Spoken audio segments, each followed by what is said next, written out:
নমস্কার, আমি ছন্দা। আজকে কবি রবীন্দ্রনাথ ঠাকুরের একটি ছোট্ট কবিতা উপস্থাপন করব।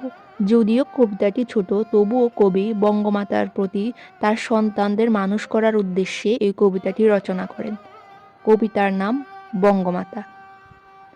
পুণ্যে পাপে দুঃখে সুখে পতনে উত্থানে মানুষ হইতে দাও তোমার সন্তানে। হে স্নেহার্ত বঙ্গভূমি, তব গৃহক্রোড়ে চিরশিশু করে আর রাখিও না ধরে। দেশ দেশান্তর মাঝে যার যেথা স্থান, খুঁজিয়া লইতে দাও করিয়া সন্ধান। পদে পদে ছোট ছোট নিষেধের ডোরে বেঁধে বেঁধে রাখিও না ভালো ছেলে করে। প্রাণ দিয়ে দুঃখ সয়ে আপনার হাতে সংগ্রাম করিতে দাও ভালো মন্দ সাথে। শীর্ণ জীর্ণ শান্ত সাধু তব পুত্রদের ধরে দাও সবে গৃহ ছাড়া লক্ষ্মী ছাড়া করে। ৭ কোটি সন্তানেরে হে মুগ্ধ জননী, রেখেছ বাঙালি করে মানুষ করনি। নমস্কার।